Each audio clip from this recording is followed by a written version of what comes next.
कभी कभी जो दूसरों को ठीक करता है वो खुद सबसे ज्यादा टूटा होता है।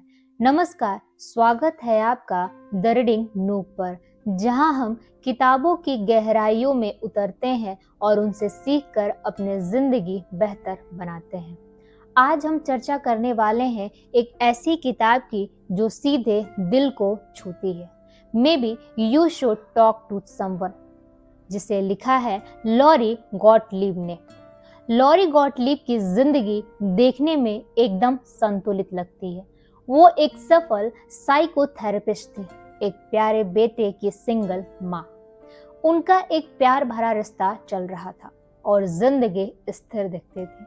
हर दिन वो दूसरों के दर्द को सुनते, उनके जख्मों पर मरहम लगाती। पर एक दिन उनकी जिंदगी ने करवट ली। उनका बॉयफ्रेंड अचानक उन्हें छोड़कर चला गया। ना कोई बड़ा झगड़ा और ना कोई स्पष्टीकरण, बस एक दिन वो बोला, मुझे लगता है हमारे रिश्ते में भविष्य नहीं है। लॉरी को ऐसा लगा जैसे किसी ने उनके अंदर से जमीन खींच ली हो। वो थेरेपिस्ट थी, लोगों के दिलों के दर्द को समझती थी, पर उस पल उन्हें अपने ही दिल का दर्द समझ नहीं आता। आइए जानते हैं कि जब खुद थेरेपिस्ट को थेरेपी की जरूरत पड़ी तो क्या हुआ। वो खुद को समझा नहीं पा रहे थे। उन्होंने सोचा, मैं तो थेरेपिस्ट हूँ, मैं खुद को हील कर लूंगी, पर हकीकत कुछ और थी। रातों को वो रोने लगी, सुबह खुद को संभाल कर फिर दूसरों को समझाने चली जाती। वो लोगों के जख्म सिलती थी, पर अपने जख्मों को छिपाना भूल गई थी। लॉरी को एहसास हुआ शायद अब वक्त है कि वो किसी से बात करे, जैसे कि वो अपने पेशेंट्स को कहते हैं, maybe you should talk to someone. आइए जानते हैं थेरेपिस्ट से पेशेंट्स बनने का सफर। लॉरी ने थेरेपी लेने का फैसला किया। वो गई वेंडल नाम के एक थेरेपिस्ट के पास। पहली मीटिंग में ही लॉरी थोड़ी हिचकिचाई। वो सोचती थी, क्या मैं सच में इतनी कमजोर हूँ कि मुझे थेरेपी की जरूरत पड़े। लेकिन जैसे जैसे सेशंस बढ़े, वेंडल ने उनके अंदर झांकना शुरू किया। वेंडल ज्यादा बोलते नहीं थे, वो बस ध्यान से सुनते थे।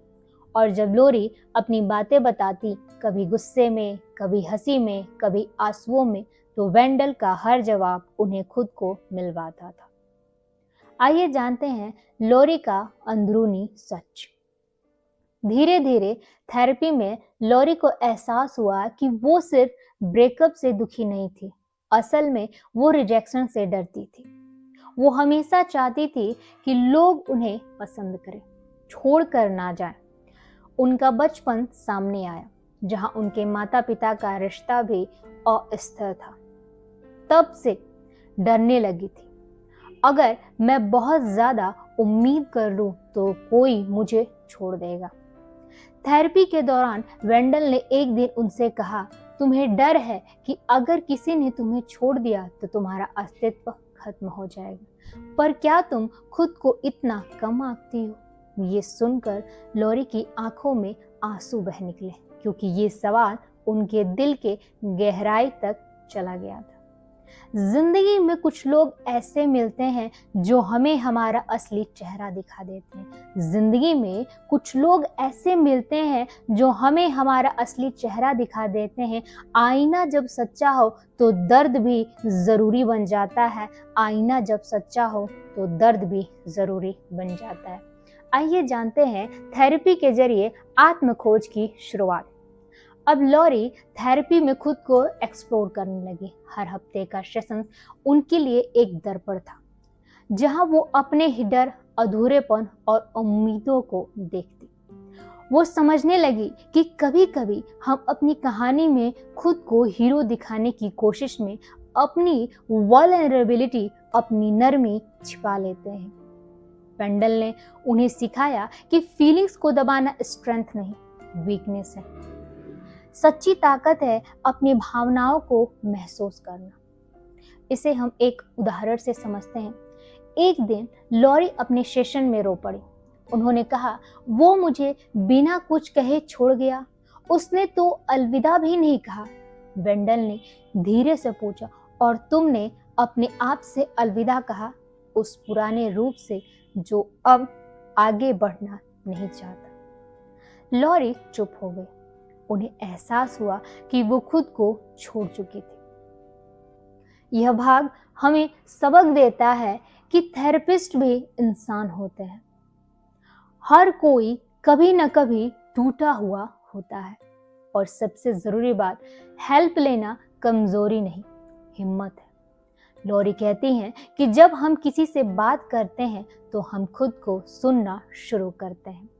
कभी गिरना भी जरूरी है संभलने के लिए, कभी रोना भी जरूरी है बदलने के लिए। कभी गिरना भी जरूरी है संभलने के लिए, कभी रोना भी जरूरी है बदलने के लिए। जो खुद से भागेगा वो हमेशा अकेला रहेगा, जो खुद से मिलेगा वही सच्चा जीना है, वही सच्चा जीना है। आइए जानते हैं पार्ट 2, पेशेंस की कहानियां। हर इंसान के अंदर एक कहानी होती है जिसे सिर्फ वही और कोई सुन सकता है। लॉरी अपनी पेशेंट्स के साथ काम करती, और धीरे धीरे उन्हें पता चलता है कि हर इंसान के दर्द की एक अलग पहचान और वजह होती है। ये भाग हमें ये दिखाता है कि दूसरों की कहानियां भी हमारे अंदर के डर और जख्म को उजागर कर देती है। आइए जानते हैं जॉन की कहानी, गुस्से के पीछे छिपा दर्द। जॉन एक हॉलीवुड प्रोड्यूसर था जो बहुत सक्सेसफुल था, लेकिन हमेशा गुस्से में रहता था। क्लिनिक में वो लॉरी से अक्सर लड़ाई करता, उनकी सलाह को इग्नोर करता। लेकिन थेरेपी के दौरान लॉरी समझती है कि जॉन का गुस्सा सिर्फ गुस्सा नहीं है, ये उसका दर्द, गिल्ट और अकेलापन है। उसका बेटा और पत्नी एक दुर्घटना में खो गए थे। जॉन ने खुद को दोषी माना और भावनाओं को दबा लिया। धीरे धीरे थेरेपी में जॉन अपनी फीलिंग्स को एक्सप्रेस करता है। वो रोता है, लॉरी को अपनी इनर दुनिया दिखाता है, और धीरे धीरे हीलिंग शुरू होती है। जो गुस्से में चलता है वही अंदर सबसे ज्यादा टूटा होता है। जो गुस्से में चलता है वही अंदर सबसे ज्यादा टूटा होता है। चुप रह कर नहीं, महसूस करके ही दिल भरता है। चुप रह कर नहीं, महसूस करके ही दिल भरता है। आइए जानते हैं जूली की कहानी, मौत के डर से नहीं, अधूरी जिंदगी से डर। जूली 25 साल की लड़की थी जिसे कैंसर था। वो जानती थी कि उसके पास ज्यादा समय नहीं है, लेकिन उसकी बातों में इतनी हिम्मत और क्लैरिटी थी कि लॉरी को भी सीखने को मिला। जूली कहती हैं, मैं मौत से नहीं डरती, मैं अधूरी जिंदगी से डरती हूँ। वो हर दिन को एक तोहफे की तरह जीती है, हर मोमेंट को चेरिश करती है, हर रिश्ते को महसूस करती है। लॉरी जूली की कहानी से समझती हैं कि हम अक्सर डरते हैं कि हम क्या खो देंगे, लेकिन असली डर ये है कि हम जीना नहीं जानते। जिंदगी की लंबाई मायने नहीं रखती, गहराई में जीना ही असली खुशी है। जिंदगी की लंबाई मायने नहीं रखती, गहराई में जीना ही असली खुशी है। जो पल मुस्कुराते हुए बिताए, जो पल मुस्कुराते हुए बिताए, वो ही जिंदगी की असली गाथा है, वो ही जिंदगी की असली गाथा है। आइए जानते हैं रीटा की कहानी, अकेलापन और खुद को माफ करना। रीटा 70 साल की महिला है। वो कहते हैं कि उसके पास जीने की कोई वजह नहीं है। बच्चे दूर हैं, रिश्ते टूट चुके हैं और खुद में खोई हुई है। थेरेपी के दौरान लॉरी उसे ये समझाती है कि अक्सर हम दूसरों को माफ कर देते हैं, पर खुद को नहीं। खुद को माफ करना ही सबसे बड़ा इलाज है। धीरे धीरे रीटा अपनी रूटीन में छोटे छोटे चेंजेस लाती हैं। वो दोबारा सोशल होती हैं, हॉबीज शुरू करती हैं और धीरे धीरे अपने अकेलेपन के बाहर आती हैं। खुद को माफ कर देना सबसे बड़ा गिफ्ट है। खुद को माफ कर देना सबसे बड़ा गिफ्ट है। जो अपने आप से प्यार करता है वही दुनिया जीतता है। जो अपने आप से प्यार करता है वही दुनिया जीतता है। इस पार्ट में लॉरी हमें बताती हैं कि हर इंसान के पीछे एक कहानी होती है, चाहे वो कितना भी स्ट्रॉन्ग दिखे। गुस्सा, अकेलापन या डर सिर्फ बाहरी भाव है, अंदर हमेशा भावनाओं का तूफान छुपा होता है। थेरेपी सिर्फ ट्रीटमेंट नहीं बल्कि अंडरस्टैंडिंग, एक्सेप्टेंस और हीलिंग का रास्ता है। कभी कभी हम दूसरों की कहानियां सुनकर खुद की कहानियां भी समझ जाते हैं। हर दिल में जख्म होते हैं, हर मुस्कान के पीछे दर्द छिपा होता है। हर दिल में जख्म होते हैं, हर मुस्कान के पीछे दर्द छुपा होता है। जो सुन सकता है वही सबसे बड़ा इलाज होता है। जो सुन सकता है वही सबसे बड़ा इलाज होता है, क्योंकि समझने वाला कभी अकेला नहीं छोड़ता, क्योंकि समझने वाला कभी अकेला नहीं छोड़ता। आइए जानते हैं पार्ट 3, थेरेपिस्ट और पेशेंट्स दोनों इंसान हैं। कभी कभी हीलर भी हीलिंग की जरूरत में होता है। थेरेपिस्ट भी इंसान है। आइए जानते हैं। लॉरी गॉटलिब ने अपने एक्सपीरियंस में जाना कि थेरेपिस्ट भी बस इंसान है। वो रोज दूसरों के दर्द सुनती हैं, लेकिन अपने अंदर के छुपे दुख को अक्सर अनदेखा कर देती है। जब उनका खुद का रिश्ता टूटता है तब उन्हें ये एहसास होता है कि जो वो दूसरे को संभालती थी वही उन्हें भी चाहिए। थेरेपी में वेंडल, लॉरी के थेरेपिस्ट, उन्हें ये बताते हैं कि थेरेपी में इलाज सिर्फ दर्द को खत्म करना नहीं है, बल्कि उसे महसूस करना और उसे समझना होता है। आइए जानते हैं सेल्फ रिफ्लेक्शन और इंटरनल स्ट्रगल्स के बारे में। लॉरी खुद के अंदर झांकते हैं। उन्हें एहसास होता है कि उनकी परेशानियां सिर्फ ब्रेकअप की वजह से नहीं हुई, बल्कि उनके बचपन के अनुभव, साथ ही दूसरों की अपेक्षाओं और खुद पर दबाव से हुआ है। ये सब उनके अंदर तनाव और अकेलेपन को जन्म देते हैं। वेंडल उनसे पूछते हैं, क्या तुम्हारा दर्द उस इंसान से है जिसने तुम्हें छोड़ा, या उस उम्मीद से जो तुमने खुद से रखी थी? इस सवाल ने लॉरी को झकझोर कर रख दिया। वो समझती हैं कि कभी कभी हम खुद से ही सबसे ज्यादा परेशान रहते हैं। आइए जानते हैं थेरेपी का सबसे बड़ा सबक। लॉरी की थेरेपी के दौरान सबसे बड़ा सबक ये था कि अपने आप को सुनना ही पहला कदम है। थेरेपिस्ट होने के नाते लॉरी हमेशा दूसरों को सलाह देती थी, अपनी भावनाओं को दबाओ मत, महसूस करो। अब वही बात लॉरी खुद पर लागू करती है। वो रोती हैं, हंसती हैं और अपने पुराने दर्द से गुजरती हैं। जब तुम दूसरे को सुनते हो तब अपने अंदर की आवाज भी सुनो। आइए इसे हम एक उदाहरण से समझते हैं। एक दिन लॉरी अपने सेशंस में कहती हैं, मुझे लगता है मैं कभी पूरी तरह ठीक नहीं हो पाऊंगी। मैं लोगों के दर्द को समझ सकती हूँ, लेकिन खुद का दर्द क्यों नहीं? वेंडल जवाब देते हैं, क्योंकि तुम हमेशा दूसरों के दर्द में खुद को खो देती है। अब समय है कि अपनी कहानी को भी सुनो। इस एडवाइस ने लॉरी को धीरे धीरे अपने इमोशंस के साथ कंफर्टेबल होने में मदद की।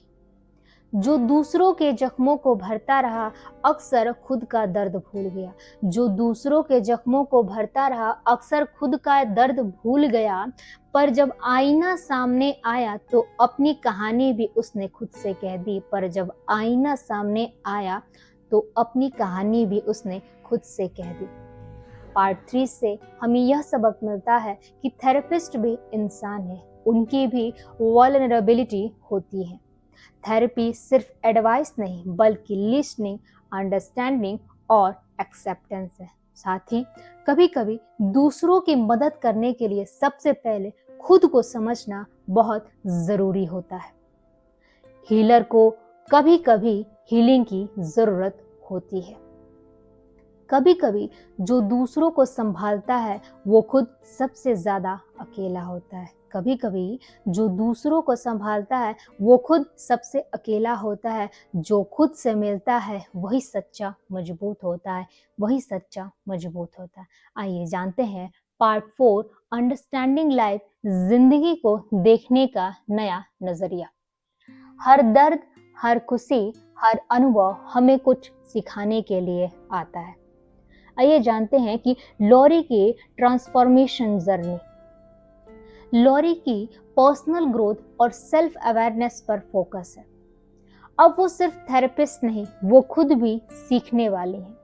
पेशेंट की कहानियों और अपने एक्सपीरियंस के जरिए उन्हें समझ आता है कि जिंदगी केवल खुशियों और दुखों का खेल नहीं, बल्कि सीखने और बदलने का सफर है। लॉरी ने जाना कि हर इंसान की कहानी अलग होती है, हर दर्द का अपना महत्व होता है। हीलिंग का मतलब सिर्फ दर्द का खत्म होना नहीं, बल्कि उसके साथ जीना सीखना है।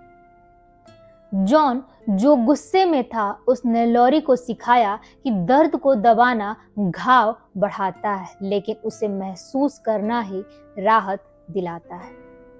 वहीं जूली, जिसने मौत का सामना किया, उसने लॉरी को दिखाया कि जिंदगी की गहराई और पल पल की कद्र करना जरूरी है। रीटा ने, जिसने खुद को माफ किया, उसने लॉरी को सिखाया कि सेल्फ लव और फॉरगिवनेस ही जिंदगी में सच्चा बदलाव लाते हैं। इन कहानियों ने लॉरी को समझाया कि थेरेपी का मतलब सिर्फ मदद करना नहीं, बल्कि साथ में सीखना और इंसान बनना भी है। लॉरी ने महसूस किया कि अक्सर हम अपनी जिंदगी को परफेक्ट बनाने की कोशिश में होते हैं। हम चाहते हैं कि हम सब परफेक्ट हों, हम सब हमेशा खुश रहें और कभी भी टूटे नहीं। लेकिन लॉरी यह समझती है कि जिंदगी परफेक्शन की नहीं, ग्रोथ और एक्सेप्टेंस की है। हमेशा परफेक्ट होने की कोशिश मत करो, इम्परफेक्ट होने में भी खूबसूरती होती है। लॉरी ने यह भी जाना कि हमारे पेशेंट्स हमेशा एक आईना देते हैं। जिन्होंने खुद स्ट्रगल फेस किए, उन्होंने लॉरी को उसके ओन इमोशन समझने में मदद की। उदाहरण स्वरूप, एक दिन लॉरी सोच रही थी, मैं हर किसी के दर्द को संभाल सकती हूँ, पर खुद के डर और अधूरे सपनों को क्यों नहीं। उस समय उन्होंने रियलाइज किया कि थेरेपी सिर्फ एडवाइस देने का काम नहीं, यह सेल्फ डिस्कवरी और इमोशनल हॉनेस्टी का प्रोसेस है। लॉरी ने अपने इमोशंस को फील करना शुरू किया, कभी रोई, कभी हंसी, और धीरे धीरे अपने अंदर की क्लैरिटी ले आई। हर घाव में एक सीख है छुपा, हर आंसू में एक सवाल छुपा। हर घाव में एक सीख है छुपा, हर आंसू में एक सवाल छुपा। जो समझ सके अपने जिंदगी की गहराई, जो समझ सके अपनी जिंदगी की गहराई, वही जीने का असली मतलब जान पाया, वही जीने का असली मतलब जान पाया। यह पाठ हमें सिखाता है कि थेरेपी सिर्फ दूसरों के लिए नहीं, खुद के लिए भी है। हीलिंग का मतलब दर्द के साथ जीना सीखना है, दर्द को दबाना नहीं। साथ ही लाइफ का नया नजरिया यह है कि इम्परफेक्ट होना, स्ट्रगल फेस करना और आगे बढ़ना सबसे बड़ा लेसन है। पेशेंट्स सिर्फ मदद लेने वाले नहीं, वो हमारे भी होते हैं। जो अपने दर्द से डरता नहीं, वो दूसरों के दर्द को भी समझ सकता है। जो अपने दर्द से डरता नहीं, वो दूसरों के दर्द को भी समझ सकता है। जो खुद से मिलता है, वो पूरी दुनिया से मिल सकता है। जो खुद से मिलता है, वो पूरी दुनिया से मिल सकता है। आइए जानते हैं लॉरी की पूरी हीलिंग जर्नी और लाइफ लेसन्स। हीलिंग का मतलब खुश रहना नहीं, बल्कि अपने दर्द के साथ जीना सीखना है। लॉरी पूरी तरह समझ चुकी थी कि थेरेपी केवल दूसरे को हील करने का काम नहीं है, वो खुद भी इंसान है। उन्हें भी अपनी फीलिंग्स और वल्नरेबिलिटीज का सामना करना पड़ा। उन्होंने जाना कि दर्द को स्वीकार करना ही असली शक्ति है। लॉरी अब अपने पेशेंट्स के साथ अलग नजरिए से जुड़ती हैं। वो समझती हैं कि हर व्यक्ति अपनी स्टोरी का हीरो और विलन दोनों है और किसी को जज करने से पहले उसे समझना जरूरी है। जॉन गुस्सा और गिल्ट के साथ जी रहा था। लॉरी ने देखा कि अगर हम अपने इमोशंस को दबाएं तो दर्द बढ़ता है। इससे हम यह सीख पाते हैं कि अपने अंदर के जख्मों को महसूस करना हीलिंग है। दूसरी तरफ जूली मौत के डर के बावजूद पूरी इंटेंसिटी के साथ जी रही थी। हमें यह सबक मिलता है कि लाइफ की गहराई और प्रेजेंट मोमेंट्स की कद्र करना सबसे बड़ा उपहार है। और रीटा खुद को माफ करके फिर से जीने लगी। इनसे हम यह सीख पाते हैं कि सेल्फ लव और फॉरगिवनेस जिंदगी में सच्चा बदलाव लाते हैं। इन सब पेशेंट्स से लॉरी ने सीखा कि थेरेपी केवल सलाह देने का नाम नहीं, बल्कि साथ में सीखने, समझने और इंसान बनने का सफर है। लॉरी कहती हैं, मैं अब जानती हूँ कि परफेक्ट होना जरूरी नहीं है। हम सब के अंदर दर्द है, डर है और कमजोरियां है, लेकिन अगर हम अपने इमोशंस को फील करें और खुद को समझें तो वो दर्द हमें मजबूत बनाता है। लॉरी ने खुद से ये वादा किया कि अब वो अपने इमोशंस को दबाएंगे नहीं, खुद से बात करेंगे, दूसरों की मदद करने से पहले खुद को समझेंगे। Maybe you should talk to someone का असली मतलब है खुद से भी बात करना सीखो। उदाहरण स्वरूप एक सेशन के दौरान लॉरी लिखती हैं, मैंने सोचा कि मैं अपने पेशेंट्स की मदद कर रही हूँ, पर असल में मैंने खुद को ही समझा। वो अपने हार्ट ब्रेक और पर्सनल स्ट्रगल को एक्सेप्ट करती हैं। अब वो पेशेंट्स के दर्द में एम्पैथी के साथ जुड़ती हैं, ना कि सिर्फ एडवाइस देने के लिए। जो अपने जख्मों को गले लगा लेता है वो दूसरों के दर्द को भी समझ पाता है। जो अपने जख्मों को गले लगा लेता है वो दूसरों के दर्द को भी समझ पाता है। जो खुद से सच्चा मिल जाता है वो दुनिया की सबसे बड़ी ताकत पा लेता है। वो दुनिया की सबसे बड़ी ताकत पा लेता है। थेरेपी सिर्फ इलाज नहीं, सेल्फ अवेयरनेस और अंडरस्टैंडिंग है। हर इंसान के अंदर दर्द होता है, लेकिन वो हमारे अनुभव को मजबूत बनाता है। पेशेंट्स सिर्फ मदद लेने वाले नहीं, हमारे टीचर्स भी होते हैं। हीलिंग का मतलब खुश रहना नहीं, अपने दर्द के साथ जीना सीखना है। कभी कभी समवन टू टॉक होना जरूरी है, और वो कोई और नहीं, खुद भी हो सकते हैं।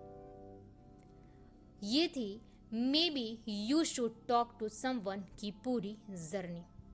अगर यह सारांश आपको पसंद आया हो तो इस चैनल को लाइक करें, शेयर करें और कमेंट करके अपना अनुभव साझा करें। और ऐसे ही सोलफुल बुक समरीज के लिए इस चैनल को सब्सक्राइब करें। कभी खुद से भी मिल लिया करो, वो सबसे सच्चा दोस्त होता है। कभी खुद से भी मिल लिया करो, वो सबसे सच्चा दोस्त है। जिंदगी आसान हो जाएगी जब खुद पे भरोसा हो जाएगा। जिंदगी आसान हो जाएगी जब खुद पे भरोसा हो जाएगा। द रीडिंग नूक, जहाँ किताबें बोलती हैं और जिंदगी बदलती है।